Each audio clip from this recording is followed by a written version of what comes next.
প্রিয় শিক্ষার্থী বন্ধুরা, আশা করি তোমরা ভালো আছো। আমি অনেক ভালো আছি। তোমরা সকলে জানো যে প্রাণঘাতী করোনা ভাইরাসের কারণে বিশ্বব্যাপী এক বিরাট সমস্যার সম্মুখীন আমরা হয়েছি। সে কারণে আমাদের শিক্ষা প্রতিষ্ঠানগুলো বন্ধ রয়েছে। তারই ধারাবাহিকতায় আমাদের প্রিয় প্রতিষ্ঠান এবং তোমাদের প্রিয় প্রতিষ্ঠান গাইবান্ধা সদর উপজেলা মডেল স্কুল অ্যান্ড কলেজ তোমাদের জন্য অনলাইন ক্লাসের ব্যবস্থা অলরেডি করে ফেলেছে। এটি আমার আজকে দ্বিতীয় ক্লাস। এর আগে আমি পঞ্চম শ্রেণীতে ক্লাস নিয়েছি। আজকে সপ্তম শ্রেণীর ইংরেজি বিষয়টি ক্লাস নেব, ইংরেজি দ্বিতীয় পত্রের ক্লাস। আজকে আমার বিষয়ের টপিক হচ্ছে হলো ট্রান্সফরমেশন অফ সেন্টেন্স। ট্রান্সফরমেশন আজকে আমি আলোচনা করবো হচ্ছে হলো এক্সক্লামেটরি থেকে অ্যাসার্টিভ। এটি আজকে আমি তোমাদের সামনে আলোচনা করব। তোমরা যারা বাসা থেকে ক্লাসটা দেখছো, মাথায় রাখবে যে রুলগুলো আমি এখানে আলোচনা করব সেগুলো অতীব গুরুত্বপূর্ণ রুল এবং তোমাদের জন্য এটা যথেষ্ট পরিমাণে উপকার লাগবে। এখন শুরুতে আলোচনা করার পূর্বে আমাকে একটু বলতে হবে যে এক্সক্লামেটরি সেন্টেন্সটা কি, অ্যাসার্টিভ সেন্টেন্সটা কি। তোমার জানা দরকার যে তোমরা জানো যে আমরা সাধারণত কোনো বিস্ময় প্রকাশ করতে অর্থাৎ বিস্ময় বোঝাতে আমরা অ্যাসার্টিভ সেন্টেন্স, এক্সক্লামেটরি সেন্টেন্স ব্যবহার করে থাকি। সেক্ষেত্রে আমরা বলতে পারি এক্সক্লামেটরি হচ্ছে কি, যে what a beautiful girl she is. আচ্ছা, এখানে খেয়াল করতে পারছো তোমরা যে আমি লিখেছি what a beautiful girl she is. মেয়েটি কতটা সুন্দর, মেয়েটি খুবই সুন্দর। আমরা আশ্চর্যবোধক চিহ্নই আমি এখানে দিয়েছি। এই চিহ্নটার নাম হচ্ছে নোট অফ এক্সক্লামেশন। এর নাম হচ্ছে নোট অফ এক্সক্লামেশন, অর্থাৎ এক্সক্লামেটরি চিহ্নটা হলো নোট অফ এক্সক্লামেশন। এখন এখানে আমরা ফলো করতেছি যে এখানে কিন্তু খেয়াল করো তোমরা, সাবজেক্ট এবং ভার্বটি কিন্তু সবার শেষে আছে। আবার আরেকটি বিষয় এখানে রয়েছে, সেটা হচ্ছে কি বিস্ময়সূচক চিহ্ন, বিস্ময় প্রকাশ করতেছে। আবার আরেকটা বিষয় কি, ডাব্লিউএস কোশ্চেন দ্বারা প্রশ্নটা কি শুরু হয়েছে। ডাব্লিউএস হতে পারে, ইফ দ্বারাও শুরু হতে পারে, উড দ্বারাও শুরু হতে পারে, কুড দ্বারাও শুরু হতে পারে। কিন্তু আমাকে যেটা মানতে হবে সেটা ওই চিহ্নটা। এই চিহ্নটা থেকে আমাকে মোটামুটিভাবে বুঝতে হবে যে এটা কি এক্সক্লামেটরি সেন্টেন্স, অর্থাৎ এটা বিস্ময় প্রকাশ করছে। অন্যদিকে অ্যাসার্টিভ সেন্টেন্স জিনিসটা কি, সেটা হলো যে সেন্টেন্স দ্বারা কোনো কিছুর বর্ণনা বা বিবৃতি বোঝায়। যে সেন্টেন্স দ্বারা কোনো কিছুর বর্ণনা বা বিবৃতি বোঝায় সেটা হচ্ছে কি অ্যাসার্টিভ সেন্টেন্স। আমরা একটু দেখি, একটা স্ট্রাকচার দেখি বা একটা সেন্টেন্স দেখি, একটা উদাহরণ দেখি। খেয়াল করো তোমরা যে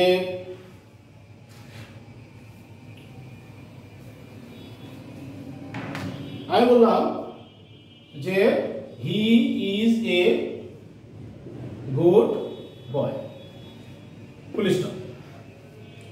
ভালো করে খেয়াল করো তোমরা, এখানে সাবজেক্ট আছে, এখানে ভার্ব আছে, এখানে একটা অবজেক্ট আছে, থাকার পরে কিন্তু বাক্যের শেষে আবার কি ফুল স্টপ চিহ্ন আছে। ক্লিয়ার? তাহলে এই সেন্সটা কি, সে একটা ভালো ছেলে, এটাকে কোনো বর্ণনা বিবৃতি বোঝাচ্ছে। সেই ক্ষেত্রে এই সেন্সটা অ্যাসার্টিভ, একটা সাবজেক্ট থাকবে, প্রথমে সাবজেক্ট থাকবে, তারপর ভার্ব থাকবে, তারপর একটা অবজেক্ট থাকবে। এরপর যদি না বলতো কখনো করো, তো না বলতো সাবজেক্টের উপর না বলতো বসাতে পারবে। হ্যাঁ, আশা করি তোমরা বিষয়টা বুঝতে পেরেছো। এখন আমরা আমার মূল ফাংশনে চলে যাচ্ছি। আমরা শিখবো হচ্ছে এক্সক্লামেটরি থেকে অ্যাসার্টিভ কিভাবে করবো। আমি কিছু স্ট্রাকচার দিচ্ছি, তোমরা স্ট্রাকচারগুলো ফলো করো। সেই অনুসারে আমাদের কি রুলটা কিন্তু করতে হবে। খেয়াল করো, যদি হোয়াট বা হাউ দ্বারা এক্সক্লামেটরি শুরু হয়, এক্সক্লামেটরি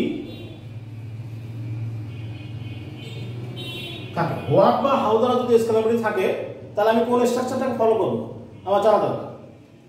প্রথমে কি লিখবো, যে সাবজেক্ট প্লাস আমি ভার্ব লিখবো, প্লাস এখানে আর্টিকেল এ অথবা এন, এটা যদি থাকে বলতে যদি এ অথবা এন থাকে, আর্টিকেল থাকে আমি লিখবো, না হলে লিখবো না। তারপরে কি লিখবো আমি, ভেরি। ভেরি কখন লিখবো, যদি আমার বাক্যে অ্যাডজেক্টিভ থাকে। অ্যাডজেক্টিভ থাকলে অবশ্যই আমি অ্যাডজেক্টিভ পরে ভেরি লিখব, অর্থাৎ এটা আমি লিখতেছি অ্যাডজেক্টিভ থাকে, অ্যাডজেক্টিভ থাকে। তারপর আমি কি লিখব, আমি গ্রেট লিখতে পারি। গ্রেট, আমি গ্রেট কখন লিখব, যদি বাক্যে নাউন থাকে, তাহলে অবশ্যই আমি নাউনের পূর্বে কি লিখব, গ্রেট লিখব। আমি লিখে দিচ্ছি নাউন থাকে। তারপর নিয়ম অনুসারে আমার বাকি অংশ। আচ্ছা, ভালো খেয়াল করো, আমি প্রথমে সাবজেক্ট লিখবো, তারপরে ভার্ব লিখবো, তারপর আমি আর্টিকেল এ অথবা যদি থাকে লিখবো, থাকলে লিখবো, না থাকলে লিখবো না। তাও ভেরি আমি কোথায় লিখবো, যেহেতু প্রদত্ত বাক্যে আমার কি থাকে, বাক্যে যদি অ্যাডজেক্টিভ থাকে, সেই অ্যাডজেক্টিভের পূর্বে আমি কি লিখবো, ভেরি লিখবো। আর যদি নাউন থাকে তার পূর্বে আমি কি লিখবো, গ্রেট লিখবো। তারপর বাকি অংশ আমরা যেহেতু এটা দেখলাম, চেষ্টা দেখলাম, এই অনুসারে আমরা উদাহরণ দিই, তাহলে খেয়াল করতে পারো, তোমরা ভালো করে দেখতে পাবো। ভালো করে দেখো তোমরা, যে এখানে আমি লিখলাম যে what a beautiful girl she is. এখানে তোমরা খেয়াল করতেছো হোয়াট দ্বারা এক্সক্লামেশন শুরু হয়েছে, এখানে আর্টিকেল এ আছে, এখানে বিউটিফুল অ্যাডজেক্টিভ আছে, আবার সাবজেক্ট ভার্ব আছে, আবার কি আছে, বিশেষ চিহ্ন আছে। তো আমার যে স্ট্রাকচারটা ছিল সেটা হলো, যা আমি বলেছিলাম যে হোয়াট বা হাউ দ্বারা যদি এক্সক্লামেশন শুরু হয়, তাহলে আমি কি করব, আমি প্রথমে সাবজেক্টকে নেব। প্রথমে কি নেব, সাবজেক্ট। এখানে সাবজেক্ট কোনটা, এটা সি। আমাকে অ্যাসার্টিভ করতে হবে, আমি লিখে দিচ্ছি, একটু ব্র্যাকেটে লিখে দিচ্ছি অ্যাসার্টিভ, তাহলে আমি প্রথমে সাবজেক্টকে সি নেব, সি কে নিলাম। তারপরে নিয়ম অনুসারে আমাকে লিখতে হবে ভার্ব, আমি লিখতে হবে ভার্ব কি আছে, এখানে ইজ আছে। আচ্ছা, আমি ইজ নিলাম। তারপরে আমাকে আর্টিকেল লিখতে হবে যদি থাকে, তাহলে আর্টিকেল এখানে এ আছে, আমি একে নিলাম। এখন প্রশ্ন হচ্ছে আমি ভেরি লিখবো না গ্রেট লিখবো।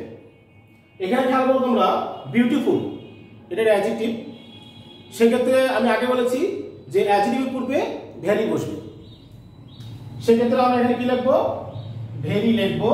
তারপর বাকি অংশ বলতে কি আছে, বিউটিফুল গার্ল,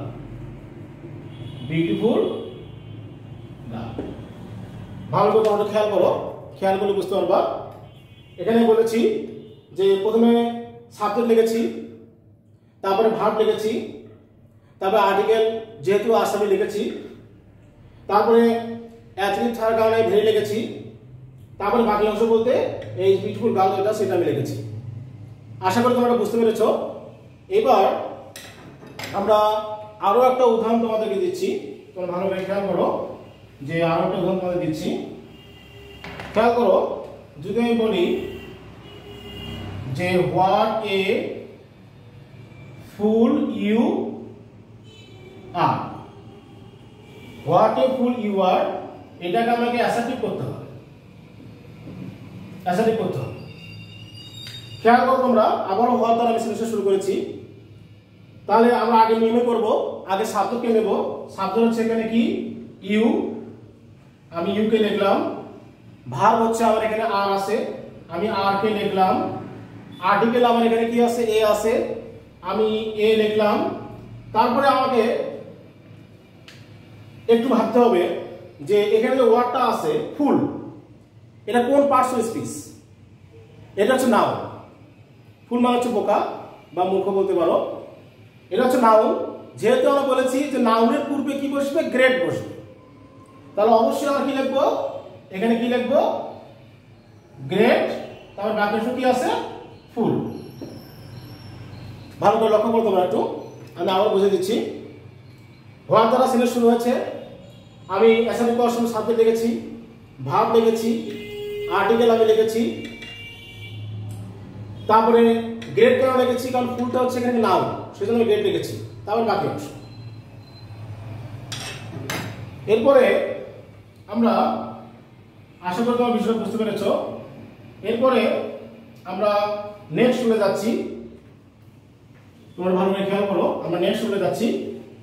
যে যদি if would that দ্বারা সেন্টেন্স শুরু হয়, সেন্টেন্স শুরু হয়। if আর would that দ্বারা যদি সেন্টেন্স শুরু হয় তাহলে আমি অ্যাসার্টিভ করার সময় কি লিখবো? প্রথমে সাবজেক্ট লিখবো, তারপরে কি লিখবো? উইশ লিখবো, প্লাস if এবং would that এর পরের অংশ লিখবো, if এবং would that এর পরের অংশ লিখবো, that এর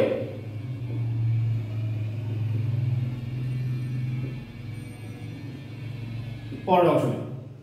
ভালো খেয়াল করো, যদি if আর would that দ্বারা যদি সেন্টেন্স শুরু হয়, এটা হচ্ছে আকস্মিক কল্পনা করা অর্থে প্রকাশ করে ব্যবহার করা হয় এই if এবং would that।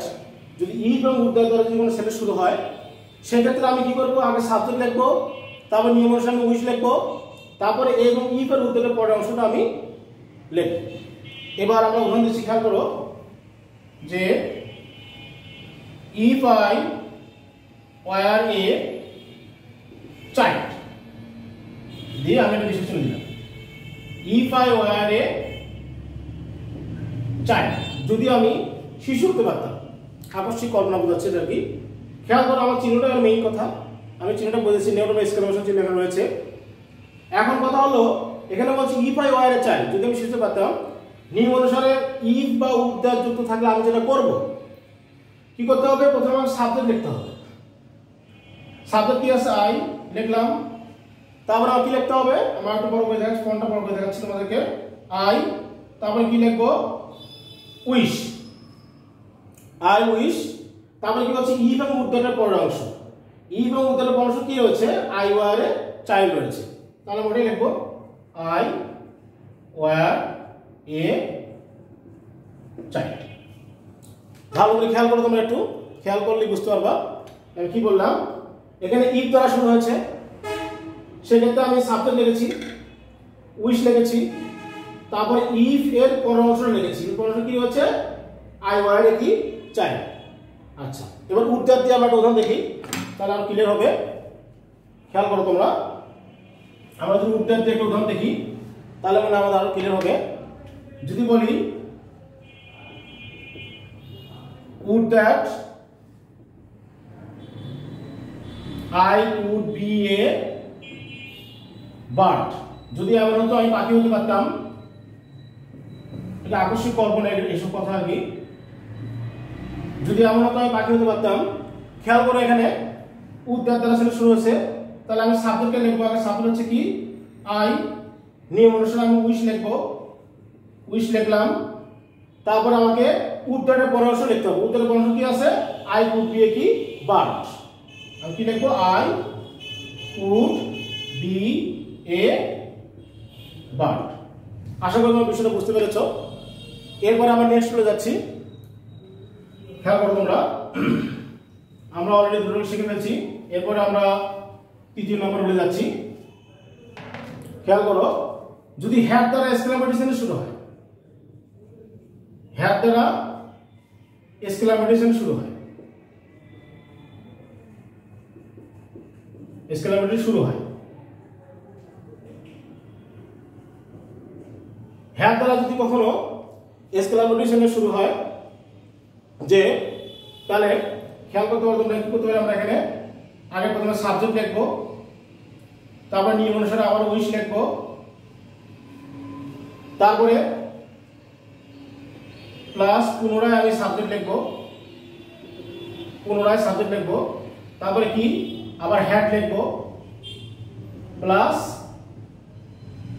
সাবজেক্ট এর পরের অংশ লিখবো, সাবজেক্ট এর পরের অংশ। খেয়াল করো তোমরা, হ্যাড দ্বারা এক্সক্লেমেটরি সেন্টেন্স শুরু হলো, হ্যাড দ্বারা যদি এক্সক্লেমেটরি শুরু হয় আমি কি করব? প্রথমে সাবজেক্ট লিখবো, তারপরে উইশ লিখবো, তারপরে পুনরায় সাবজেক্ট লিখবো, তারপরে হ্যাড লিখবো, তারপরে কি কি করবো? আমরা সাবজেক্টের পরের অংশ লিখবো। আচ্ছা, তোমরা খেয়াল করো এখানে যদি আমি লিখি, উদাহরণ দেখি যে had I wings of a bird, had I wings of a bird, আমার যদি পাখির মতো ডানা থাকতো। এটা আকস্মিক কল্পনা করাই বোঝাচ্ছে আর কি। এরপরে আগে আমি বলেছিলাম যে আকস্মিক কল্পনা করার অর্থে আমরা এই ধরনের কথাগুলো বলে থাকি। যে সেই ক্ষেত্রে এখানে হ্যাড যুক্ত আছে, প্রথমে কি লিখবো, সাবজেক্ট আই লিখলাম, নিয়ম অনুসারে আমাকে সাবজেক্ট আই লিখতে, যেহেতু সাবজেক্ট আই আছে সাবজেক্ট লিখলাম। তারপরে কি আমাকে উইশ লিখতে হবে, আমি উইশ লিখলাম। তারপরে আমাকে পুনরায় সাবজেক্ট লিখতে হবে, আমি পুনরায় সাবজেক্ট লিখলাম। তারপরে কি লিখতে হবে, আমাকে হ্যাড লিখতে হবে, আমি হ্যাড লিখলাম। তারপরে কি আছে, সাবজেক্টের পরের অংশ, সাবজেক্ট অংশ কি আছে, wings of a bird, wings of a bird. এটা অ্যাসাইন করতে হবে, আমি দেইনি এটা বা দিয়ে দিচ্ছি, তাহলে তোমাদের বুঝতে সুবিধা হবে। Had I wings of a bird, তোমরা খেয়াল করো ভালো করে, এখানে এটা হ্যাড যুক্ত আছে। হ্যাঁ, এগুলো সাধারণত আকস্মিক কল্পনা করার অর্থে ব্যবহার করা হয়। হ্যাড যুক্ত আছে এখানে, সেক্ষেত্রে আমি প্রথমে সাবজেক্ট লিখেছি, তারপরে আমি উইশকে নিয়েছি, তারপরে আমি কি পুনরায় সাবজেক্ট লিখেছি, তারপরে কি করেছি, হ্যাডকে লিখেছি, তারপরে সাবজেক্টের পরের অংশ উইংস অফ বার্ড আছে, আমি সেটা লিখেছি। আশা করি তোমরা বিষয়টা বুঝতে পারতেছো। এরপরে আমরা নেক্সট চলে যাচ্ছি। খেয়াল করো তোমরা ভালো করে খেয়াল করো যে এক্সক্লেমেটরি সেন্টেন্সে অনেক সময় মজার জিনিস থাকে। যেমন যদি কখনো হুররা থাকে, হুররা, এটা যদি থাকে এটা হলো আনন্দ বোঝায়, এটা কি আনন্দ বোঝায়, এটা সাধারণত আনন্দ বোঝায় হুররা। এটা থাকলে আমি কি লিখবো, এর পরিবর্তে কি লিখবো, it is a matter of joy that, অথবা সাবজেক্ট প্লাস রিজয়েস দ্যাট হবে প্লাস বাকি অংশ। যদি আমার হুররা থাকে, আমি এর পরিবর্তে লিখবো হচ্ছে কি it is a matter of joy that, অথবা কি লিখবো সাবজেক্ট প্লাস রিজয়েস দ্যাট লিখে বাকি অংশ লিখবো। আচ্ছা, যদি আমার এলাস থাকে, যদি এলাস থাকে আর কি, এলাস থাকে, আমি এখানে তোমাদের সুবিধাতে বুঝে দিচ্ছি, এখানে লিখিনি থাকে লিখিনি। আচ্ছা, যদি হুররা থাকে আমি এটা লিখবো it is a matter of joy that. আর যদি এলাস থাকে, এলাস সাধারণত দুঃখ বোঝায়, বিষাদ বোঝায়, বেদনা বোঝায়, সেক্ষেত্রে এর পরিবর্তে কি লিখবো, it is a matter of sorrow that plus বাকি অংশ। অর্থাৎ যদি এলাস থাকে তা আমি এর পরিবর্তে লিখবো হচ্ছে কি it is a matter of কি সরো দ্যাট প্লাস বাকি অংশ। আচ্ছা, যদি আমার এখানে ফাই থাকে, আমি উপরে লিখছি তো তোমরা বুঝতে পারবা যে আশা করি তোমরা ধরে নিয়েছো যে দেখো আমি একটা মিশিয়ে দিচ্ছি, তাহলে এর উপরে দিতে সুবিধা হবে। যে যদি ফাই থাকে, ফাই মানে লজ্জা বোঝায় বা কোনো একটা খারাপ কাজ করলে কাউকে আমরা সিসি করি, সেই অর্থটা বোঝায়। সেক্ষেত্রে আমরা কি লিখবো, এটা পরিবর্তে কি লিখবো, it is a matter of shame that plus বাকি অংশ, বাকি অংশ। তাহলে আমরা লক্ষ্য করতে পারতেছি যে হুররা থাকলে আমরা লিখছি it is a matter of joy that plus বাকি অংশ, যেহেতু এটা আনন্দ বোঝাচ্ছে। এলাস থাকলে এখানে দেখতে পাচ্ছি আমরা এটা বিষাদ বা দুঃখ বেদনা বোঝাচ্ছে, সেক্ষেত্রে আমরা এর পদ্ধতি লিখে নেব ইট is a matter of sorrow that plus বাকি অংশ। যদি ফাই থাকে, এটা লজ্জা বোঝাচ্ছে বা কোনো একটা খারাপ কাজ করলে যে আমরা মানুষকে সিসি বলি, সেরকম একটা ইঙ্গিত বোঝাচ্ছে, সেক্ষেত্রে আমরা কি লিখবো, it is a matter of shame that plus কি বাকি অংশ। এখন উদাহরণ দেখে একটা উদাহরণ দেখলে বুঝতে পারবো আমরা কিভাবে করতে হয়। খেয়াল করো, আমরা দেখাচ্ছি তোমাদেরকে। আমরা যদি বলি যে হুররা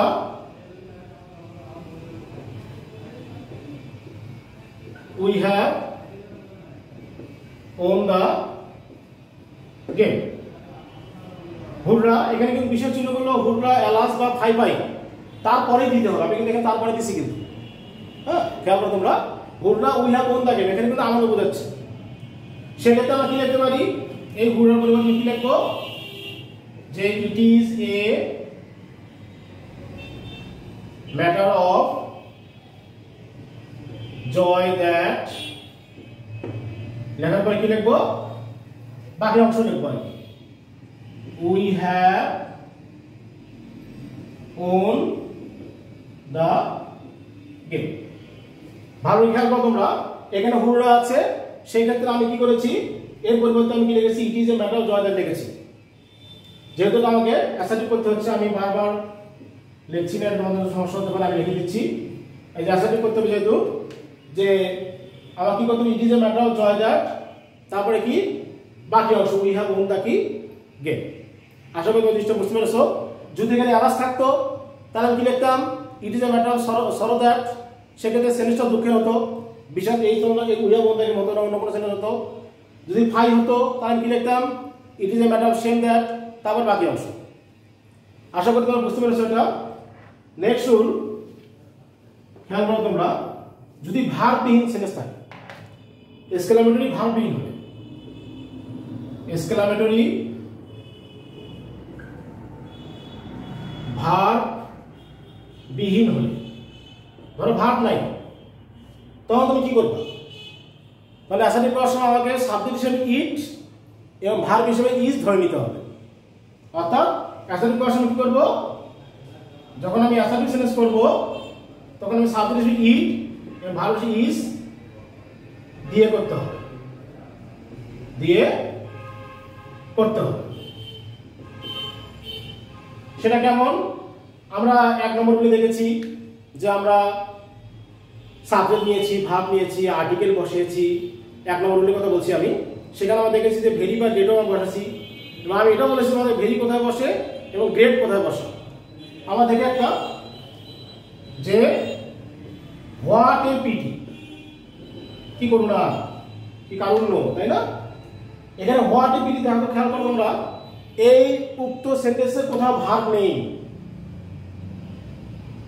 ক্লিয়ার?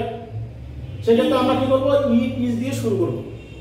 ভালো কথা, যেহেতু হওয়া দ্বারা শুরু হচ্ছে সেন্টেন্স, তাহলে আমি কি লিখবো, সাবজেক্ট ইট ধরে নিলাম, ধরে নিলাম ইট, ভার্ব হচ্ছে কি ইজ ধরে নিলাম, তবে আর্টিকেল আমি এ ধরে নিলাম যে যেখানে আছে। তাহলে পিটি, পিটিটা কোন পার্টস অফ স্পিচ জানতে হবে। এটা হচ্ছে নাউন, যেহেতু নাউন আমি বলেছি নাউন থাকলে নাউনের উপরে গ্রেড বসবে, আর অ্যাডজেক্টিভ থাকলে তার উপরে কি বসবে, ভেরি বসবে। তাহলে এটা কি হবে, গ্রেট পিটি। ক্লিয়ার? যেহেতু এখানে ভার্ব নেই, সাবজেক্ট নেই, ভার্ব নেই, সেজন্য কি করেছি আমরা, ইট ধরে নিয়েছি, তারপরে ইজ লিখেছি, আর্টিকেল লিখেছি, পিটি যেহেতু নাউন সেক্ষেত্রে আমি কি লিখছি, গ্রেট লিখেছি। আর একটা উদাহরণ দেখা, এটার খেয়াল করো যে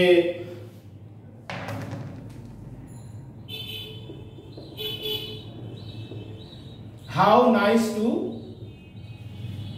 meet you, how nice to meet you, আমাকে কি করতে হবে, অ্যাসার্টিভ করতে হবে, অ্যাসার্টিভ করতে হবে। খেয়াল করো এটা হাউ দ্বারা শুরু হয়েছে, এখানেও কিন্তু কোনো ভার্ব নেই, ঠিক আছে, ভার্ববিহীন এটা। সেক্ষেত্রে আমি যেটা করতে পারি যে সাবজেক্ট নেব ইট, ভার্ব নেব ইজ, যেহেতু ইট ইজ শুধু ইজ, তারপরে এখানে আর্টিকেল যেহেতু এ অথবা আর নেই বসতে পারবো না, যেহেতু নেই বসাবো না। নাইস কথা হচ্ছে অ্যাডজেক্টিভ, সেক্ষেত্রে আমি কি লিখবো, ভেরি লিখবো, it is very nice to meet you. খেয়াল করো এখানে ভার্ববিহীন ছিল, আমি কি করেছি, সাবজেক্ট লিখেছি, ভার্ব লিখেছি, ইট ইজ ধরে নিয়েছি, তারপরে কি এখানে আমি নাইসের জন্য আমি কি লিখেছি, ভেরি লিখেছি, তারপরে কি বাকি অংশ লিখেছি। আশা করি তোমরা রুলগুলো বুঝতে পেরেছো। এখন আমি তোমাদেরকে বাড়ির কাজ দিচ্ছি। এক্সক্লেমেটরি থেকে অ্যাসার্টিভের যে আজকে রুলগুলো শিখলে তোমাদের গ্রামার বইয়ের পেজ নাম্বার 200 পেজ নাম্বার 200 পৃষ্ঠা দেখবা স্ক্রাম থেকে অ্যাসার্টিভের কিছু এক্সাম্পল দেওয়া আছে। তোমরা রুলগুলো করে যেহেতু ক্লাসটা করলে আশা করি তোমরা বুঝতে পেরেছো, এবং এই রুলগুলো করে তোমরা ক্লাসটা করার পরে যে রুলগুলো শিখলে এই রুলগুলো অনুসারে তোমরা ওই এক্সাম্পলগুলো প্র্যাকটিস করবে বাসায়। আরেকটি কথা, তোমরা জানো যে বর্তমানে পরিস্থিতি খুব একটা ভালো নয়, এই জন্য বেশিরভাগ সময় তোমরা বাসায় থাকার চেষ্টা করবে, নিরাপদে থাকবে, নিজে সুস্থ থেকে অন্যদের সুস্থ রাখার চেষ্টা করবে। Thank you very much. আবার তোমাদের সঙ্গে পরের ক্লাসে দেখা হবে। খোদা হাফেজ।